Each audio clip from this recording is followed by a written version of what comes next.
Pada kesempatan kali ini, kami kelompok 4 dari Hasna, Tirza, Alfarel, dan Mirzan ingin memaparkan hasil analisis kami mengenai faktor motivasi dalam switching intention ke kosmetik halal di Jabodetabek dengan mengambil studi kasus produk kosmetik Wardah.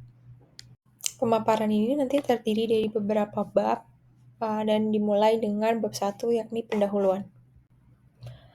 Lalu masuk ke latar belakang, kenapa kami memilih industri ini, karena industri halal sendiri ini menunjukkan pertumbuhan yang signifikan, termasuk di dalamnya pertumbuhan yang signifikan ini termasuk juga produk kosmetik gitu, karena di negara dengan populasi muslim yang besar seperti Indonesia, di mana produk halal ini tuh jadi suatu kewajiban gitu bagi pemeluk agama muslim untuk memilih suatu produk tuh harus halal gitu. Nah, di laporan State of the Global Islamic Economy mencatat bahwa belanja global untuk produk halal ini sangat besar dan menunjukkan peluang yang signifikan. Tapi di balik itu masih ada tantangan dalam kesadaran dan penggunaan kosmetik halal gitu. Sehingga diperlukan juga lebih lanjut mengenai faktor-faktor yang mempengaruhi niat konsumen, khususnya di Jabodetabek, untuk beralih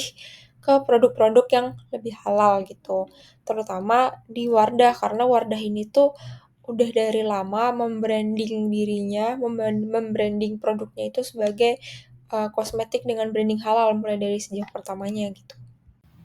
Berikut adalah rumusan masalah dari penelitian kami. Dari nomor 1 sampai 6 adalah apakah halal awareness, sertifikasi halal, advertising, product image, perceived behavioral control, dan subjective norm mempengaruhi attitude terhadap switching intention ke kosmetik halal bermerek Wardah. Sementara untuk pertanyaan ketujuh, apakah attitude mempengaruhi switching intention ke kosmetik halal bermerek Wardah? Pada tujuan penelitiannya ini, kami ada 7. Yang pertama, menjelaskan apakah halal awareness ini mempengaruhi attitude terhadap switching intention ke kosmetik halal. Yang kedua, apakah sertifikasi halal, advertising, product image, perceived behavior control ini mempengaruhi attitude terhadap switching intention ke kosmetik halal bermerek Wardah. Dan yang ketujuh adalah apakah attitude ini mempengaruhi switching intention ke kosmetik halal bermerek Wardah. Kami juga merumuskan manfaat penelitian dan research gap pada penelitian kami. Pada manfaat praktisnya, ini akan bermanfaat bagi pemilik wadah kosmetik, bagi pemilik bisnis halal makeup lainnya, dan juga bagi akademisi dan peneliti lainnya. Di manfaat teoritis, penelitian kami akan menjadi bermanfaat bagi penulis dan kegunaan-kegunaan teoritis. Di research gap ini, penelitian ini adalah lingkup geografis yang kurang terfokus dalam studinya. Peneliti sebelumnya mengambil lingkup geografis di negara Indonesia, di mana itu cukup besar. Jadi, untuk mendapatkan wawasan yang lebih mendalam, penulis ingin mengimplementasikan hasil studi sebelumnya terhadap suatu brand yang kerap menggunakan citra brand halalnya, yang seperti saya tadi bilang di latar belakang, yaitu Wardah Kosmetik. Oke, sekarang kita akan masuk ke ruang lingkup penelitian di mana unit analisis ini respondennya ya menjadi target dan akan mengisi kuesioner kami. Generasi Z atau Gen Z yang memiliki rentang usia di antara 13 hingga 28 tahun yang mengganti penggunaan kosmetik ke kosmetik yang halal khususnya menggunakan brand Wardah. Untuk cakupan geografisnya kami ambil geografis ya dari Jabodetabek di mana Jakarta, Bogor, Depok, Tangerang, Bekasi sebagai cakupan dari Gen Z ini yang merupakan masyarakat tinggal di daerah tersebut.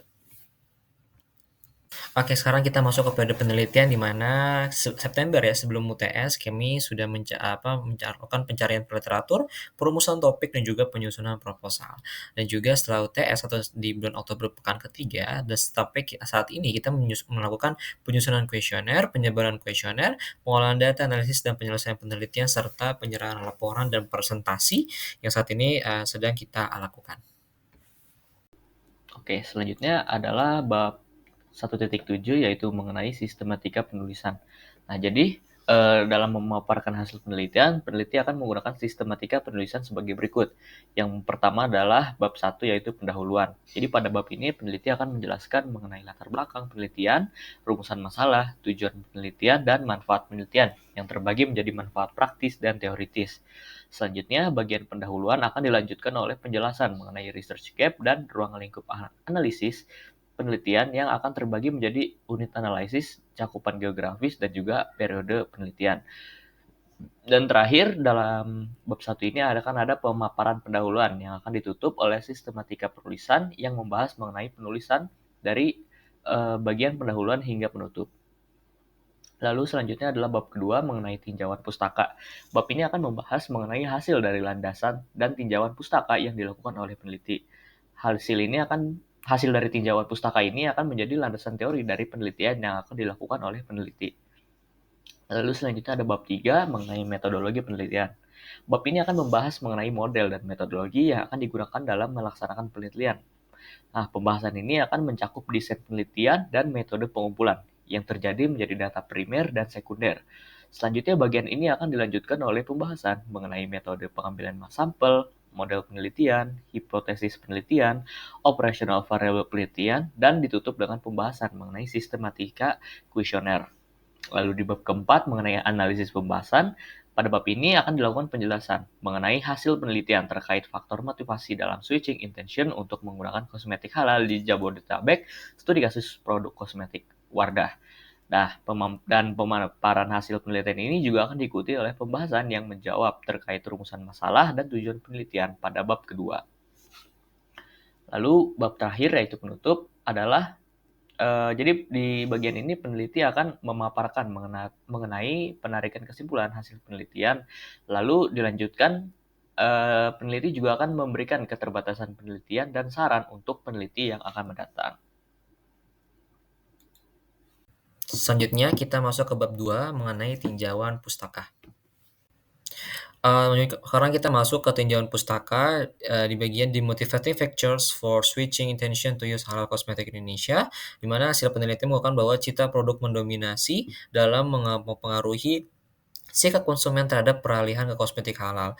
Peralihan kosmetik halal ini berasal dari cita kosmetik halal yang dibangun dengan image yang berfokus pada kesehatan dan kecantikan kulit serta menciptakan sikap positif bagi para penggunanya.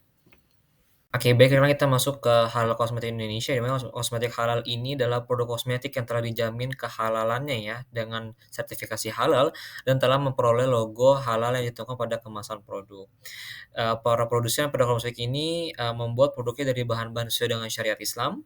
Kosmetik halal di Indonesia memiliki pertumbuhan signifikan di mana sesuai dengan Indonesia Islamic Economic and Financial Report 2021, nilai ekspor kosmetik ini halal mencapai 200 juta US dollar. Karena switching intention, di mana switching intention ini dapat diartikan sebagai peralihan transaksi ya, dengan perusahaan awal menjadi transaksi dengan perusahaan pesaing. Perusahaan harus memahami apa yang diinginkan dan dibutuhkan oleh pelanggan itu sendiri.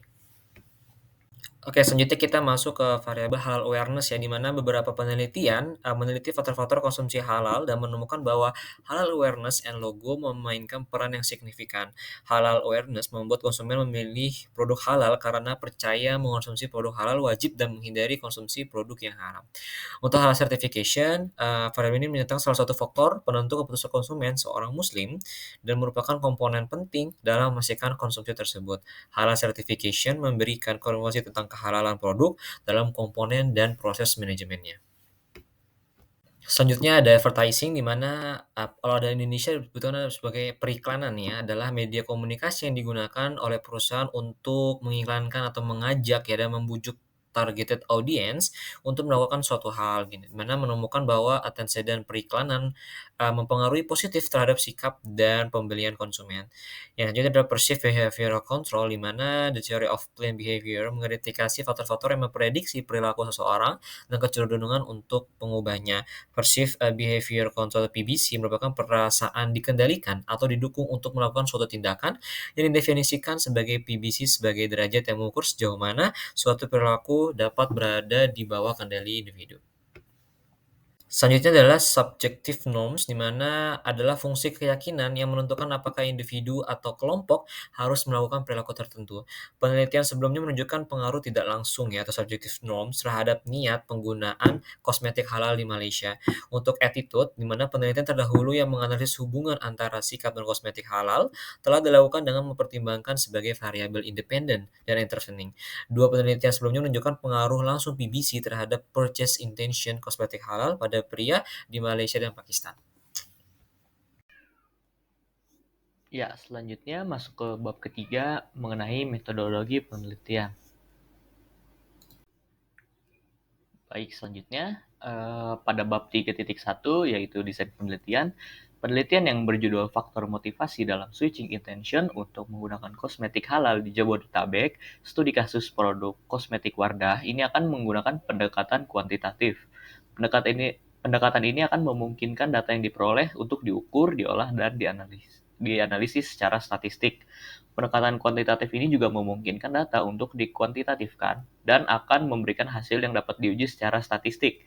Penelitian ini bersifat causal explanatory karena bertujuan untuk memahami bagaimana faktor-faktor motivasi seperti kesadaran halal, preferensi merek, dan kualitas produk mempengaruhi switching intention konsumen untuk beralih menggunakan kosmetik halal, khususnya produk Wardah. Dengan demikian, penelitian ini tidak hanya akan menjelaskan hubungan sebab akibat antar variabel, tetapi juga menguji faktor-faktor motivasi apa saja yang akan mempengaruhi minat konsumen untuk berpindah ke produk kosmetik halal, terutama yang berada di wilayah Jabodetabek. Terdapat dua metode pengambilan data. Yang pertama adalah data primer melalui survei berupa kuesioner yang sifatnya ini self-administered dan dibagikan melalui media sosial dan diisi oleh responden secara daring melalui Google Form. Yang kedua adalah data sekunder yang kami cari dan kami rangkum melalui buku, jurnal, dan artikel-artikel lain yang sesuai. Pada metode pengambilan data sendiri, di sampling desainnya, yang kami gunakan adalah non-probability sampling based on convenience, yang populasinya ini dipilih adalah generasi Z yang lahir pada tahun 97 sampai 2012, dan sampel yang diambil adalah generasi Z yang domisilinya ini di area Jabodetabek serta belum pernah menggunakan wadah kosmetik karena kami ingin meneliti switching intention mereka. Pada screening questionnya, agar kami bisa mendapatkan sampel tersebut adalah apakah Anda ini kelahiran tahun 1997 hingga 2012. Kalau iya, mereka akan lanjut untuk mengerjakan kuesioner selanjutnya. Apakah Anda saat ini berdomisili di wilayah Jabodetabek? Apabila iya, mereka akan lanjut ke selanjutnya. Apakah Anda mempunyai dan menggunakan makeup? Apabila iya, akan lanjut ke selanjutnya. Dan yang terakhir, apakah Anda pernah menggunakan brand Wardah Kosmetik? Apabila iya, mereka tidak akan lanjut. Dan apabila mereka menjawab tidak, mereka akan lanjut ke kuesioner selanjutnya. Selanjutnya, ini adalah model penelitian kami, mulai dari hipotesis pertama sampai hipotesis ketujuh. Lalu ini adalah hipotesis penjelasan dari model penelitian tadi. Untuk nomor 1 sampai 6, variable halal awareness, sertifikasi halal, advertising, product image, perceived behavioral control, dan subjective norm mempengaruhi attitude terhadap switching intention ke kosmetik halal bermerek Wardah. Sementara untuk hipotesis ketujuh adalah attitude mempengaruhi switching intention ke kosmetik halal bermerek Wardah. Oke, selanjutnya adalah bab 3.6 yaitu operasionalisasi variabel penelitian. Jadi variabel penelitian ini adalah atribut dari sekelompok subjek yang menjadi perbedaan antara satu dengan yang lain dalam kelompok tersebut. Sugiono 2017. Nah, variabel ini merupakan suatu yang bisa memiliki nilai yang berbeda dan dapat berubah. Nah, pada penelitian ini, variabel independennya adalah halal awareness, halal certification, advertising, product image, perceived behavior control, dan subjective norm. Lalu variabel mediasinya adalah attitude, dan sedangkan variabel dependennya adalah switching intention yang dilakukan oleh konsumen. Dan berikut ini adalah tabel operasional variabel dalam penelitian ini. Nah, dimulai dari variabel yang pertama, yaitu halal awareness. Jadi dia itu adalah kesadaran konsumen terhadap kewajiban untuk menggunakan produk yang halal sesuai dengan ajaran agamanya. Lalu di sini ada 4 indikator. Yang pertama itu adalah agama saya mewajibkan saya untuk menggunakan produk halal. Yang kedua adalah saya memahami bahwa Islam itu mengharuskan mengonsumsi produk halal. Yang ketiga itu adalah saya sadar bahwa penggunaan kosmetik halal adalah keharusan. Dan yang keempat adalah saya menghindari membeli kosmetik yang tidak halal. Lalu selanjutnya ada halal certification, yaitu keyakinan konsumen terhadap keamanan dan kualitas produk yang bersertifikasi halal. Yang pertama itu adalah menurut saya sertifikasi halal yang digunakan oleh presiden itu dapat meyakinkan konsumen tentang kehalalan suatu produk. Indikator kedua adalah sertifikasi dan logo halal menunjukkan bahwa produk itu mengandung bahan-bahan yang halal. Lalu indikator yang ketiga adalah sertifikasi dan logo halal digunakan untuk menunjukkan bahwa produk itu diproses sesuai dengan ketentuan syariah. Dan indikator keempat adalah sertifikasi halal memberikan rasa aman bagi penggunanya karena jaminan kepatuhan terhadap syariah. Lalu yang ketiga di sini ada advertising, yang berarti itu dia pengaruh konten iklan kosmetik halal terhadap niat konsumen untuk membeli produk tersebut. Lalu di sini indikatornya adalah yang pertama, konten dalam iklan kosmetik halal mendorong saya untuk menggunakan produk kosmetik halal. Yang kedua, indikator kedua adalah konten dalam iklan kosmetik halal memberikan informasi yang cukup terkait produk kosmetik halal. Lalu yang ketiga itu adalah konten dari iklan kosmetik halal memberikan informasi yang cukup tentang kehalalan produk kosmetik itu. Dan indikator keempat adalah konten dalam iklan kosmetik halal dapat mempengaruhi keputusan saya dan mengingatkan saya untuk menggunakan kosmetik halal. Lalu yang keempat ada product image. Nah, jadi product image ini adalah persepsi konsumen mengenai kualitas dan keamanan kosmetik halal. Nah, indikatornya yang pertama adalah menurut saya kosmetik halal memberikan citra yang baik kepada konsumen. Indikator kedua adalah kosmetik halal memberikan kesan positif bagi penggunanya. Indikator ketiga itu adalah menurut saya kosmetik halal adalah produk berkualitas baik. Dan indikator yang keempat adalah menurut saya kosmetik halal adalah kosmetik yang aman untuk kesehatan.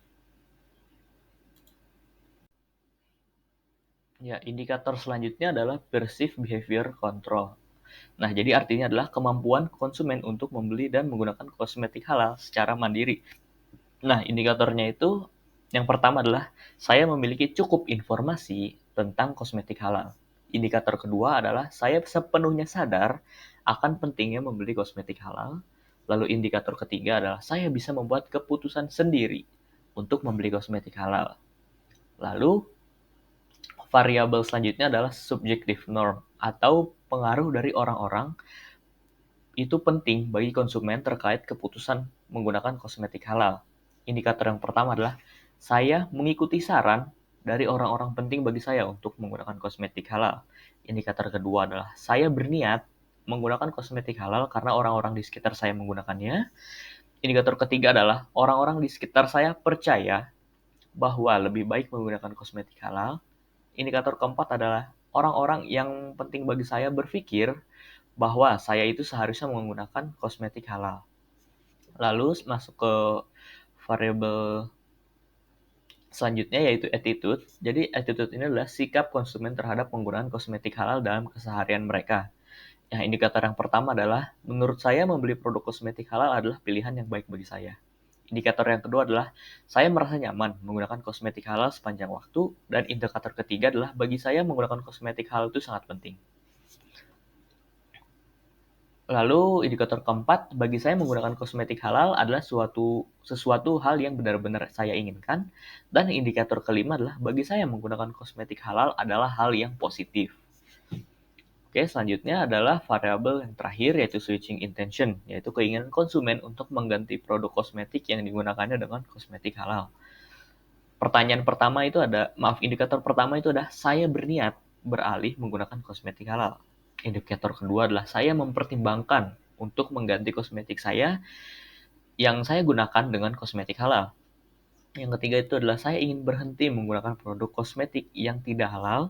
Dan yang keempat adalah jika produk kosmetik yang saya gunakan habis, saya akan membeli produk kosmetik yang halal. Selanjutnya untuk desain kuesioner sendiri terdapat 5 bagian. Yang pertama introduction, di sini memuat perkenalan diri kami sebagai peneliti, topik yang ingin kami teliti, latar belakang dan tujuan dari penelitian kami secara singkat supaya memberikan konteks kepada responden kami mengenai apa yang sedang dibahas pada kuesioner tersebut. Selanjutnya, partisipan akan masuk ke bagian screening, di mana kami menggunakan metode multiple choice single response skill untuk responden yang sesuai kriteria. Jika sesuai, maka langsung diarahkan ke bagian pertanyaan inti, dan jika tidak, langsung diarahkan pada bagian penutup.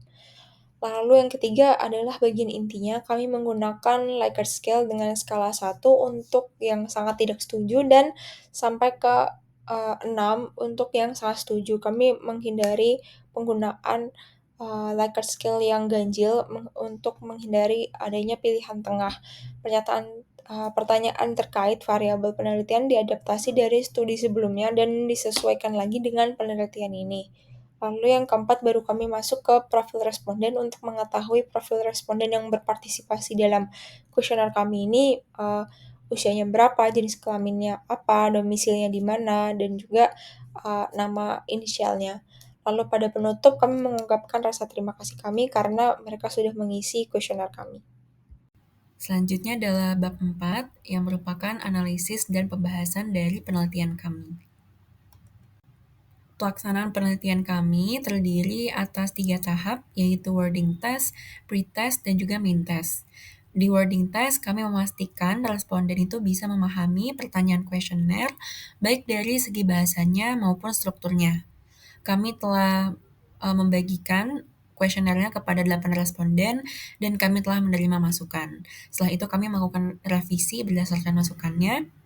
Lalu di tahap kedua adalah pretest yang bertujuan untuk memastikan kuesioner valid dan reliable sebelum kita sebar ke responden dengan jumlah yang lebih banyak.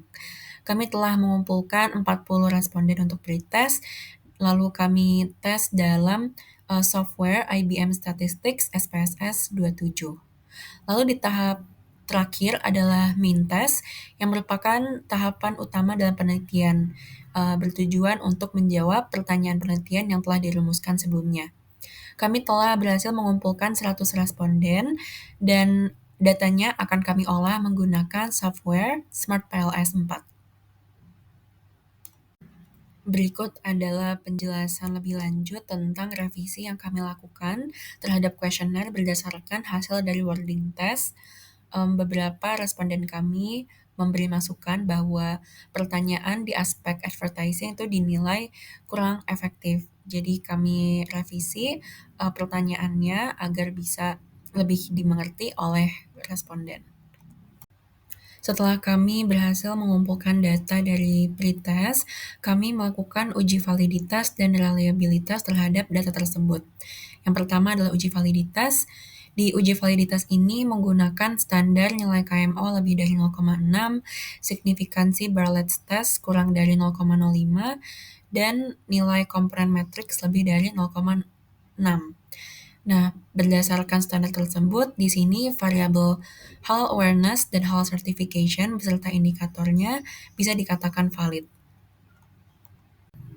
Variabel advertising dan product image beserta keempat indikatornya juga bernilai valid.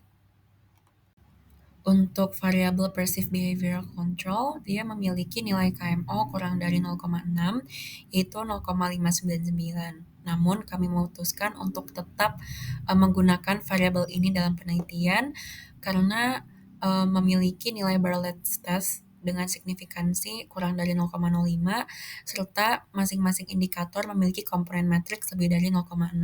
Selain itu, di pretest ini bisa dibilang sampelnya masih sedikit dibandingkan dengan uji main test, maka dari itu kami memutuskan untuk tetap mempertahankan variabel ini. Sementara untuk variabel subjective norm, semua syaratnya terpenuhi sehingga bisa dikatakan valid. Selanjutnya, attitude beserta kelima indikatornya, serta switching intention beserta keempat indikatornya telah memenuhi syarat untuk bisa dikatakan valid. Setelah uji validitas, kami juga melakukan uji reliabilitas terhadap data pretest. Untuk uji ini ada syarat yaitu nilai Cronbach alpha harus lebih dari 0,6 sehingga bisa dikatakan reliable. Nah, semua variabel dalam penelitian kami memiliki nilai Cronbach alpha lebih dari 0,6 sehingga seluruh variabelnya bisa dikatakan reliable. Oke, baik. Selanjutnya kita akan masuk ke profil responden ya, di mana pada penelitian ini tiap responden diwajibkan untuk mengisi informasi pribadi secara seperti nama atau inisial, domisili, dan usia. Total responden yang terkumpul sebanyak 100 responden. Untuk domisili sendiri bisa dilihat bahwa kita ambil responden Jabodetabek dan sebagian besar responden berasal dari Jakarta sebanyak 39 responden dan paling sedikit berasal dari Bogor sebanyak 6 responden. Itu kita melihat dari segi usia. Pada kategori usia, data menunjukkan usia 21 tahun lebih dominan dibandingkan umur lainnya sebanyak 60 responden dari 100 responden yang ada. Selanjutnya adalah analisis deskriptif untuk main task. Di sini kami melakukan klasifikasi skor terlebih dahulu untuk memudahkan proses interpretasi dari datanya. Berikut adalah analisis deskriptif untuk variabel pertama. Kami menyertakan variabel, indikator, jumlah responden, nilai minimum, maksimum, min, total min, dan juga standar deviasi. Nah, di variabel halal awareness ini, dia memiliki rata-rata 5,038 dari skala Likert 6. Hal ini menunjukkan bahwa rata-rata responden itu memiliki kesadaran tinggi terhadap kewajiban untuk menggunakan produk yang halal sesuai dengan ajaran agamanya.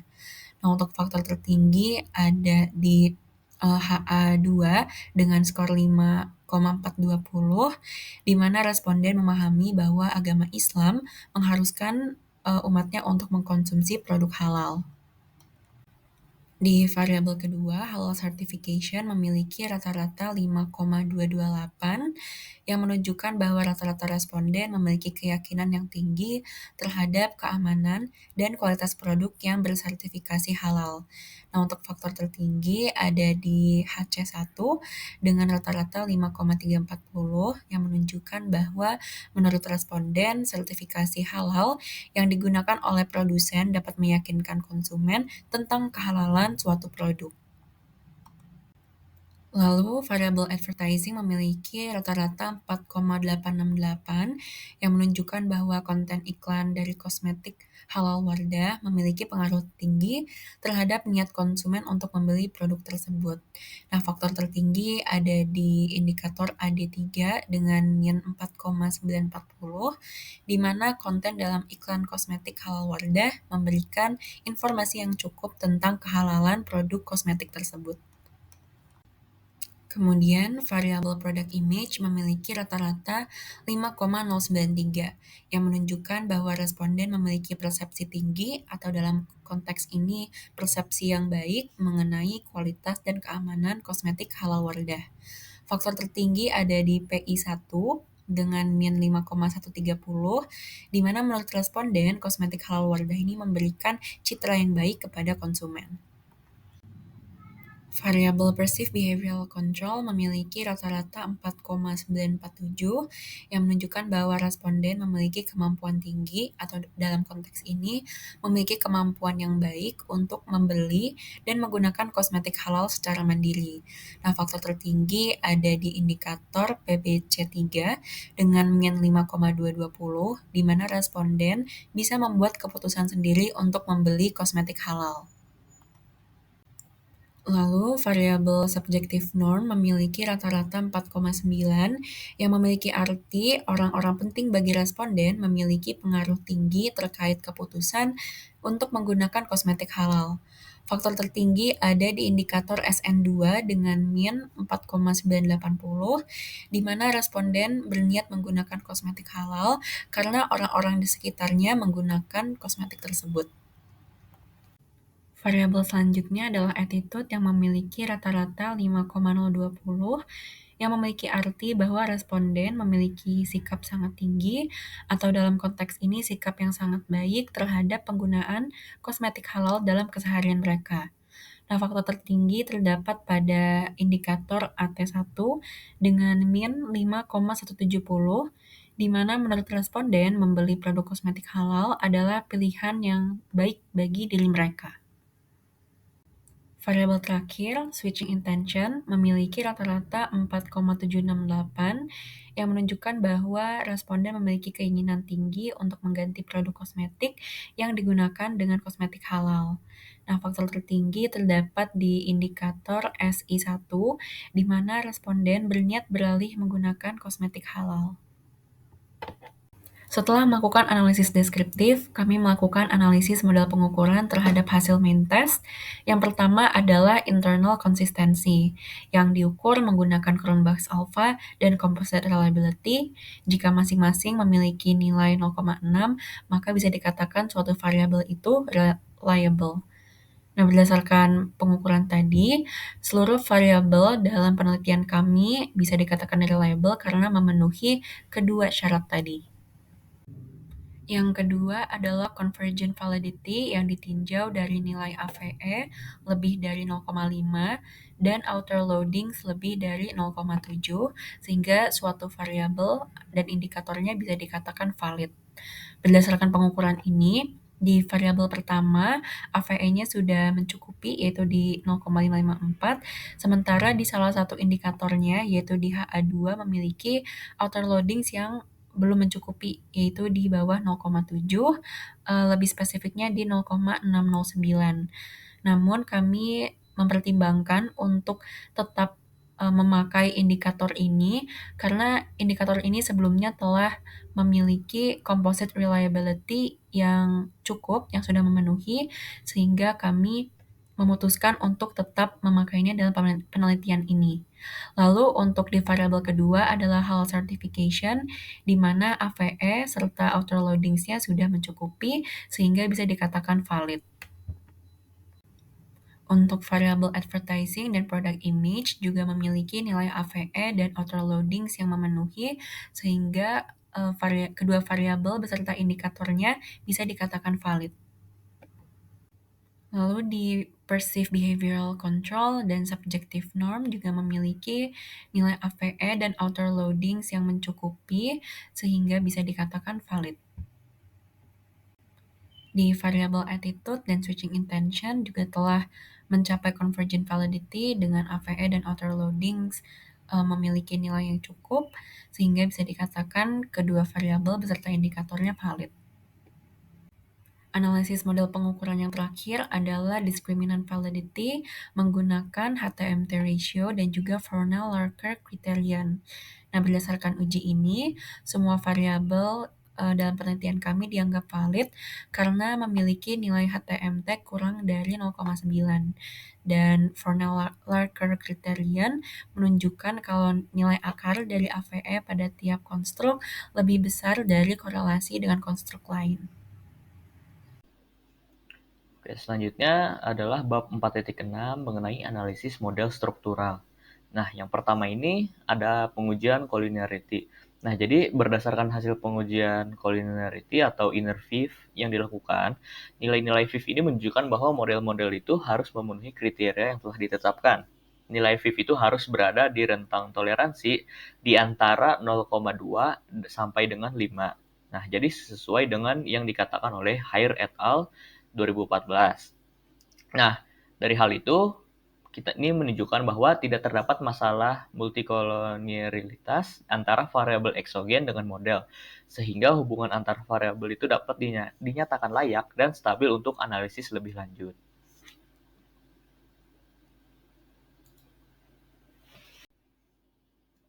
Oke, selanjutnya adalah pengujian koefisien di determinan atau R-square.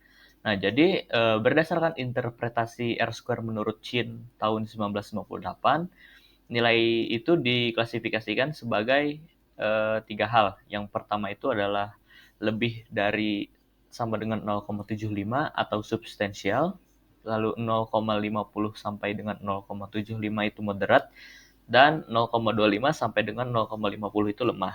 Nah, dari hasil yang peneliti peroleh, variabel attitude ini memiliki nilai R-square sebesar 0,672 yang masuk ke dalam kategori moderat, yang berarti variabel independen dalam model ini mampu menjelaskan sekitar 67,2% variasi dari variabel attitude, sehingga model itu memiliki kekuatan prediksi yang cukup baik untuk variabel ini.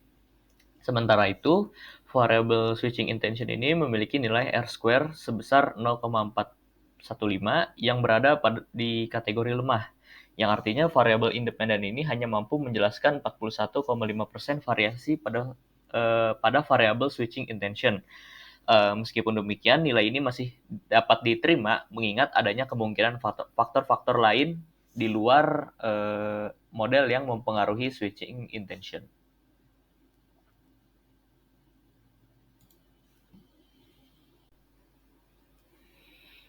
Oke, selanjutnya adalah pengujian predictive relevance, yaitu Q-square. Nah, jadi kita selain mengevaluasi nilai R-square, peneliti juga memeriksa nilai dari Q-square atau predictive relevance untuk memastikan bahwa model ini memiliki kemampuan prediksi. Nilai Q-square ini dihitung menggunakan prosedur blindfolding dengan specified omission distance, seperti yang direkomendasikan oleh Geiser dan Stone tahun 1974. Nah, nilai Q-square ini harus lebih dari 0 untuk menunjukkan bahwa model itu memiliki predictive relevance. Namun jika si Q-square ini menunjukkan bahwa dia kurang atau sama dengan 0, maka model ini tidak relevan secara prediktif. Nah, berdasarkan hasil Q-square yang dilakukan oleh penelitian kami, yang pertama itu ada attitude. Nah, jadi nilai Q-square itu positif dan cukup tinggi, yaitu di angka 0,598, yang menunjukkan bahwa model ini memiliki kemampuan prediksi yang kuat untuk variabel atribut. Hal ini akan mengindikasikan bahwa variabel-variabel yang mempengaruhi atribut seperti halal awareness, advertisement, dan lainnya memiliki kontribusi yang sangat relevan secara prediktif dan menjelaskan sikap-sikap dari konsumen tersebut. Namun yang kedua itu si switching intention nilainya positif sebesar 0,398, menunjukkan bahwa model ini memiliki kemampuan prediksi yang cukup moderat untuk variabel switching intention.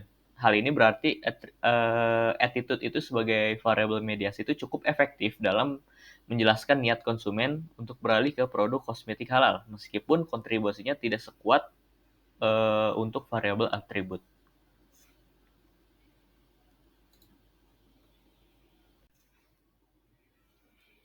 Oke, selanjutnya adalah pengujian F-square effect size. Nah, jadi peneliti melihat pula besar dari pengaruh antar variabel dengan effect size atau F-square, yaitu ciptaan Wong 2013. Nah, nilai F-square ini jika sebesar 0,02 itu akan dianggap kecil. Lalu jika sebesar 0,15 itu dia akan dianggap sedang, dan nilai 0,35 itu akan dianggap besar. Jadi nilai yang kurang dari 0,02 itu bisa diabaikan atau dianggap tidak memiliki efek. Berdasarkan Sarses et al. Tahun 2017.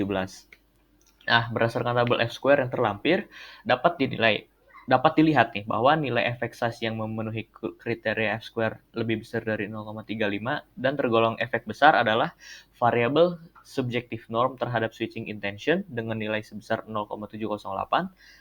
Sementara itu, variabel dengan efek nilai kecil atau memiliki F-square dalam rentang 0,02 hingga 0,15 adalah variabel hal awareness terhadap attitude dengan nilai sebesar 0,024 dan variabel halal certification terhadap attitude dengan nilai sebesar 0,023. Sedangkan variabel yang memiliki pengaruh yang dapat diabaikan, yaitu dengan nilai F-square kurang dari 0,02 adalah variabel advertisement terhadap attitude dengan nilai sebesar 0,013 dan juga variabel product image terhadap subjective norm dengan nilai sebesar 0,001. Nah, hasil pengujian F-square ini memperlihatkan bahwa kontribusi terbesar itu terhadap variabel endogen adalah pengaruh subjective norm terhadap switching intention dengan nilai 0,708 yang termasuk dalam kategori efek yang besar. Variabel lainnya menunjukkan efek kecil sehingga tidak terlalu signifikan dalam mempengaruhi variabel endogen yang akan dianalisis.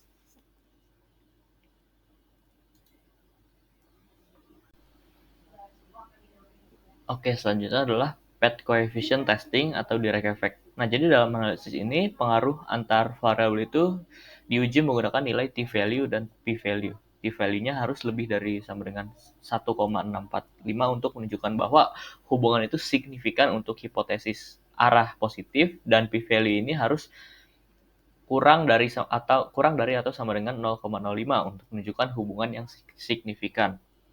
Nah, berdasarkan penelitian kami, hubungan yang signifikan itu adalah attitude ke switching intention yang berada di angka P sama dengan 0,000 dan T value-nya 10,395, dan yang dimana hubungan antara attitude dan switching intention ini adalah positif dan signifikan. Nilai original sampelnya berada di 0,644 yang menunjukkan bahwa peningkatan sikap positif terhadap kosmetik halal secara signifikan itu akan meningkatkan niat konsumen untuk beralih ke produk tersebut. Lalu yang kedua itu ada perceived behavior control kepada attitude yang berada di skor p-value 0,025 dan juga t-value 2,249, yang dimana perceived behavioral control ini memiliki hubungan positif dan signifikan terhadap attitude.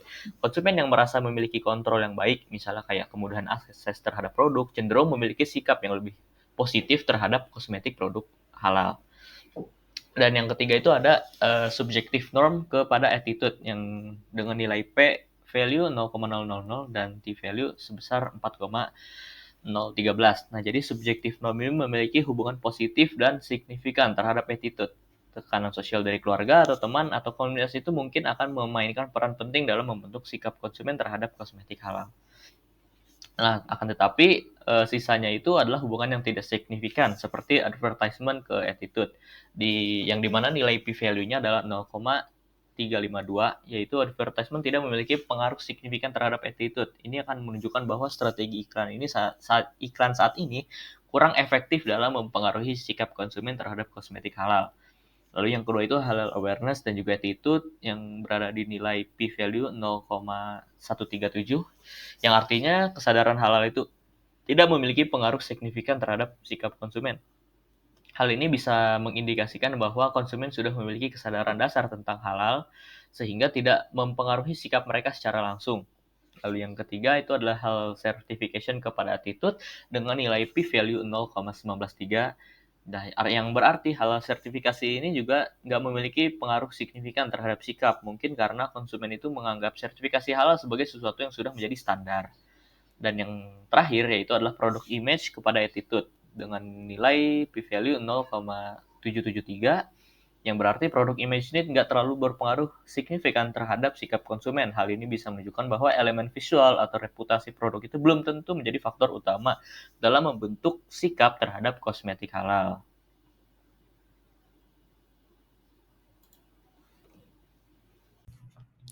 Hasil pengujian kami menunjukkan bahwa dari 7 hipotesis yang kami ajukan, hanya H5, H6, H7 yang didukung oleh data penelitian kami. H1 sampai H4 tidak menunjukkan bahwa variabel tersebut memiliki pengaruh yang signifikan terhadap attitude.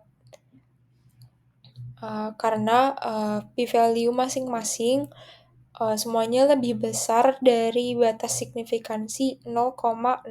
Hal ini menunjukkan bahwa data tidak cukup kuat untuk menolak hipotesis nol pada variabel-variabel tersebut, sehingga variabel ini tidak memiliki pengaruh yang signifikan terhadap attitude. Sebaliknya, terjadi pada H5, H6, H7, mereka memberikan hasil signifikansi dengan p-value masing-masing yang lebih kecil daripada 0,05. Ini berarti hipotesis nol untuk ketiga variabel tersebut ditolak, dan data mendukung hipotesis 1 atau H1 bahwa perceived behavior control, subjective norm, dan attitude ini berpengaruh secara signifikan. Secara keseluruhannya, hasil ini menunjukkan bahwa faktor kontrol perilaku atau PBC itu yang dirasakan dan norma subjektif ini memainkan peran penting dalam membentuk sikap atau membentuk attitude, sementara attitude ini secara signifikan mempengaruhi switching intention responden untuk beralih ke produk Wardah, dan temuan ini dapat menjadi dasar untuk pengembangan strategi pemasaran yang lebih fokus pada elemen-elemen H5 sampai H6 itu tadi, yaitu PBC, subjective norm, dan juga attitude, terutama dalam mendorong perubahan perilaku konsumen. Baik, selanjutnya kita akan masuk ke bagian kesimpulan dan saran di bab 5 ini. Oke, kesimpulan pada penelitian ini adalah tujuan dari penelitian ini adalah untuk menelaah lebih lanjut ya pengaruh dari faktor-faktor yang terdapat pada motivasi dalam switching intention kosmetik halal, khususnya pada brand Wardah di Jabodetabek. Faktor tersebut adalah ada halal awareness atau kita sebut dengan HA, halal certification HC, advertising AD, product image PI, subjective norms SN, perceived behavior control PBC melalui variabel mediasi attitude atau AT terhadap variabel dependent switching intention dengan kita tulis dengan SI. Pada pengujian hipotesis ya terbukti bahwa H1 sampai H4 tidak berpengaruh secara signifikan terhadap sikap pada motivasi secara statistik, sedangkan H5 dan H6 berpengaruh secara signifikan terhadap sikap pada motivasi secara statistik. Untuk H7 memiliki pengaruh terhadap peralihan atau switching ke produk kosmetik halal dari Wardah terbukti secara signifikan. Pada H7, sikap konsumen terhadap motivasi peralihan terbukti secara signifikan sehingga hubungan antara faktor terdapat pada motivasi peralihan ke produk kosmetik dari brand Wardah itu sendiri. Keterbatasan penelitian. Dalam penelitian ini, peneliti sadar akan adanya keterbatasan. Berikut adalah keterbatasan pada penelitian ini. Yang pertama adalah ukuran sampel cenderung kecil, hanya sebanyak 100 responden sehingga belum dapat memastikan secara akurat pengaruh yang dapat memotivasi untuk beralih ke penggunaan kosmetik halal dalam ruang lingkup yang lebih besar. 2. Periode waktu peralihan terbatas. Yang ketiga, peneliti sadar bahwa penelitian ini tidak mencakup profil responden dari sisi jenis kelamin, gender. Diharapkan penelitian selanjutnya dapat mencantumkan jenis kelamin gender responden agar dapat melihat perspektif dari masing-masing gender. Yang keempat, gender responden mayoritas merupakan pelajar atau mahasiswa, sehingga ini cenderung bias ke perspektif dan pemikiran dari sampel dengan proses tertentu. Diharapkan penelitian selanjutnya dapat menyebarluaskan kepada sampel secara lebih luas dan merata tanpa berpusat pada jenis profesi tertentu. Yang terakhir, penelitian ini menargetkan responden dari Jabodetabek, namun data responden yang terkumpul lebih banyak berasal dari Jakarta, sehingga kurang dapat menggambarkan seluruh populasi masyarakat yang tinggal selain di Jakarta pada wilayah Jabodetabek. Selanjutnya kita akan masuk ke saran di mana dalam penelitian ini terdapat beberapa keterbatasan yang diharapkan dapat disempurnakan pada penelitian selanjutnya. Adapun saran yang dapat dipertimbangkan penelitian selanjutnya adalah satu, ukuran sampel cenderung lebih kecil pada penelitian ini. Diharapkan penelitian selanjutnya dapat menjangkau lebih banyak lagi responden di penelitian selanjutnya. Yang kedua, penelitian selanjutnya dapat mencantumkan jenis gender atau jenis kelamin dari responden agar dapat melihat perspektif dari masing-masing gender. Dan yang ketiga, penelitian selanjutnya dapat mencakup sampel yang lebih luas dan merata tanpa berpusat pada jenis profesi tertentu. Yang keempat, penyebaran kuesioner dapat dilakukan lebih luas lagi sehingga dapat menggambarkan seluruh populasi di masing-masing kota pada wilayah Jabodetabek. Baik, itu saja dari kelompok kami. Kurang lebihnya mohon maaf. Terima kasih dan selamat pagi, siang, sore, malam, Bapak Imam. Terima kasih, Pak.